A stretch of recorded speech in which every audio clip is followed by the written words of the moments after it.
ቁርአን ወደፊት ይከሰታሉ ብሎ ከተጠቀሳቸው ነገሮች ሌላው በሱረቱ ሩም ውስጥ የሚገኘው ስለ ባይዘንታይን ግዛት ተጠቅሶ የሚገኘው ነው። በዚህ አንቀጽ የባይዘንታይን ግዛት በፋርሶች ትልቅ ሽንፈት እንደገጠመውና ግን በቅርቡ ትልቅ ድልን እንደሚያገኝ ተገልጿል።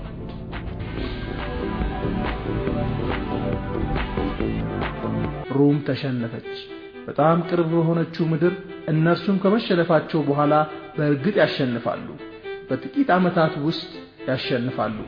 ትእዛዙ በፊትም በኋላም የአላህ ነው። በዚያ ቀን ምእመናን ይደሰታሉ።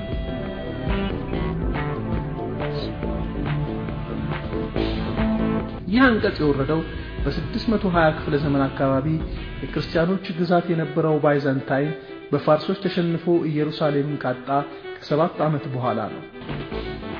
ሆኖም ግን ባይዛንታይን በቅርቡ ድል እንደሚጎናጸፍ አንቀጹ ይገልጻል። በእርግጥ በዚያን ጊዜ የባይዛንታይን ግዛት በጣም ታላቅ ሽንፈት ደርሶበት እንኳንስ በድጋሚ ድል ሊያገኝና ህልውናው ማጠራጣሪ የሆነበት ጊዜ ላይ ነበር። ፋርሶች ብቻ ሳይሆኑ አቫሮች፣ እስላቮችና ሎምባርዶችም ጭምር የባይዛንታይንን ግዛት ስጋት ላይ ጥለውት ነበር። አቫሮች እስከ ኮንስታንቲኖፕል ግንብ ድረስ ደርሰው ነበር። የባይዛንታይን ንጉስ ሄርኩለስም የዘመቻውን ወጪ ለመሸፈን እንዲረዳው በቤተ ክርስቲያኖች ውስጥ ያሉት ወርቆች፣ ብሮች ቀልጠው ወደ ጥሬ ገንዘብ እንዲቀየሩ አዞ ነበር። ብዙ ገዢዎችም በሄርኩለስ ላይ አመፀው ነበር እና ይህ ሁሉ ተደማምሮ ግዛቱ ለመፍረስ ምንም አልቀረውም ነበር። ቀደም ሲል በባይዛንታይን ስር የነበሩት የሜሶፖታሚያ፣ የሲሊሲያ፣ የሶሪያ፣ የፍልስጤም፣ የግብጽና የአርመን ግዛቶች በጠቅላላው በጣዖት አምራኪዎቹ የፋርስ ህዝቦች ተወረው ነበር። ባጭሩ ሁሉም ሰው የባይዛንታይንን መውደም አረጋግጦ በተቀመጠበት ወቅት በቅርብ ዓመታት ውስጥ ባይዛንታይኖች ድል እንደሚጎናጸፉ የሚያመለክቱ የቁርአን አንቀጾች ወረዱ። እነዚህ የሱረቱ ሩም የመጀመሪያ አንቀጾች ከወረዱ ከ7 ዓመት በኋላ እንደ አውሮፓውያን አቆጣጠር በታህሳስ 627 በባይዛንታይንና በፐርሺያ ግዛቶች መካከል በተደረገው ጦርነት ባልተጠበቀና አስገራሚ በሆነ ሁኔታ የባይዛንታይን ጦር ሰራዊቶች ፐርሺያኖችን ረቷቸው። ከጥቂት ወራቶች በኋላ ፋርሶች የወሰዱትን ክልሎች እንዲመልሱ የሚያስገድዳቸውን ስምምነት እንዲቀበሉ ተገደዱ። በቁርአን ውስጥ የተነገረው የሮማውያን ድልም እውን ሆነ። በእነዚህ አንቀጾች ውስጥ የተገለጸው ሌላው አስገራሚ ነገር ደግሞ በዛ ዘመን ማንም ይደርስበት የማይችለው ግን በአንቀጹ የተገለጸው ጦርነቱ የተካሄደበትን ቦታ መልክዓ ምድራዊ አቀማመጥ ማመልከቱ ነው። በሱረቱ ሩም 3ኛው አንቀጽ ላይ ሮማውያን የተሸነፉት በምድሪቱ ዝቅተኛ ክፍል እንደሆነ ተጠቅሷል። ይህ አድነል አርድ የሚለው ቃል በብዙ ትርጉሞች አቅራቢያ የሚገኝ ቦታ ብለው ይተረጉሙታል። ይህ ግን ቀጥተኛ የቃሉ ትርጉም ሳይሆን ዘይቤያዊ ትርጉሙ ነው። አድና የሚለው ቃል ዴኒ ከሚለው ቃል የመነጨ ሲሆን ቀጥተኛ ትርጉሙም ዝቅተኛ ማለት ነው።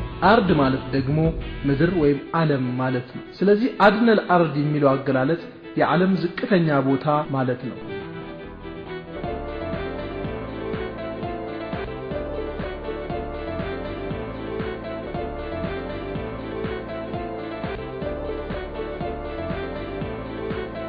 በጣም የሚያስገርመው ባይዛንታይኖችና ፋርሶች ተፋልመው ባይዛንታይኖች ኢየሩሳሌምን ያስተከሙበት ዋነኛ ጦርነት የተካሄደው በምድር ዝቅተኛ በተባለው ቦታ ላይ ነበር።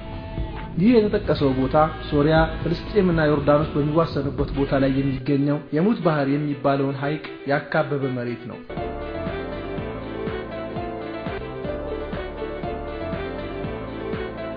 ከመሬት ወለል በታች 395 ሜትር ላይ የሚገኘው የሙት ባህር በምድር ላይ ዝቅተኛ ስፍራ ነው።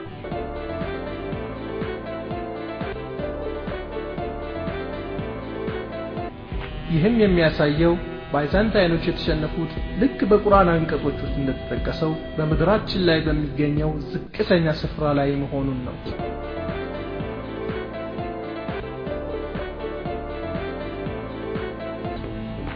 በጣም የሚያስገርመው ነገር ግን የሙት ባህር ከፍታ ሊለካ የሚችለው በዘመናዊ መሳሪያዎች በመታገዝ ብቻ ሲሆን ጥልቀቶችን የሚለኩ ዘመናዊ መሳሪያዎች ከመፈጠራቸው በፊት ግን ማንም ሰው ይህ ቦታ የምድር ዝቅተኛ ክፍል ወይም ክልል እንደሆነ ሊያውቅ የሚችልበት መንገድ አልነበረም።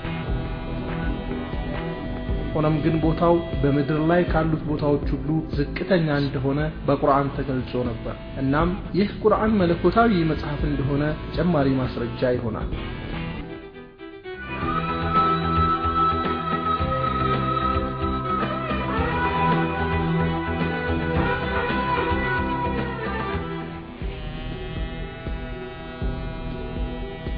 እስካሁን ካየናቸው ተአምራዊ ባህሪያቶች ባሻገር ቁርአን ሂሳብ ነክ ተአምራቶችም አሉት። ለዚህ ምሳሌ በቁርአን ውስጥ የአንዳንድ ቃላቶች ተደጋግመው መገኘት ነው። አንዳንድ ተዛማጅነት ወይም ግንኙነት ያላቸው ቃላቶች በአስደናቂ ሁኔታ በእኩል ቁጥር ተጠቅሰዋል።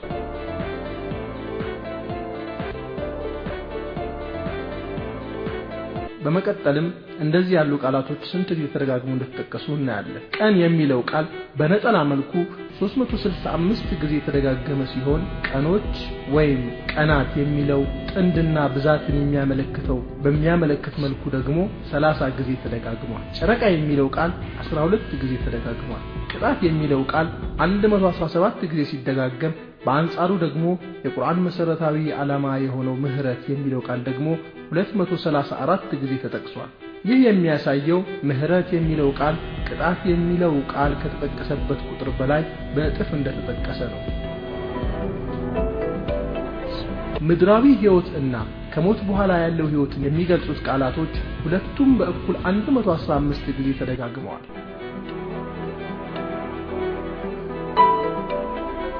ሰማያት 7 እንደሆኑ የሚገልጸው አረፍተ ነገር 7 ጊዜ ተደጋግሟል። የገነት አፈጣጠርም 7 ጊዜ ተደጋግሟል። እምነት ወይም ኢማን የሚለው ቃል 25 ጊዜ ተደጋግሞ ይገኛል። እንደዚሁም ከሃዲነት ወይም እውነትን መሸፋፈል ወይም ኩፍር የሚለው ቃልም 25 ጊዜ ተደጋግሟል። ዘካ ወይም የግዳጅ መጽዋት የሚለው ቃል 32 ጊዜ ሲደጋገም በረከት የሚለውም ቃል እንደዚሁ 32 ጊዜ ተደጋግሟል። የይውልኝ ስራ የሚለው አገላለጽ 3 ጊዜ ሲጠቀስ እውነተኛ በጎ አድራጊዎች የሚለው ደግሞ በእጥፍ 6 ጊዜ ተደጋግሟል። የሰው ልጅ የሚለው ቃል 65 ጊዜ ሲጠቀስ ስለ ሰው ልጅ አፈጣጠር የሚጠቅሱ አንቀጾች ድምርም እንደዚሁ 65 ነው።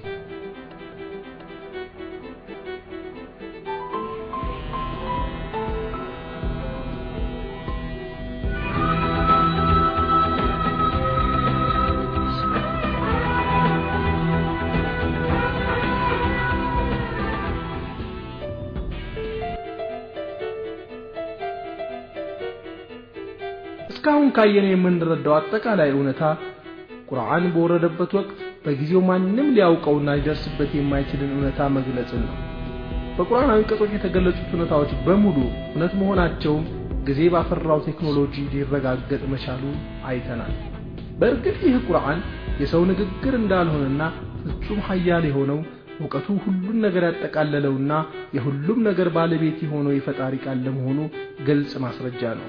አላህ በሱረቱ ኒሳ አንቀጽ 82 ላይ እንዲህ ይላል፣ ይህን ቁርአን አያስተነትኑ ከአላህ ሌላ የመጣ ቢሆን ኖሮ ውስጡ ብዙ ግጭት ባገኙ ነበር።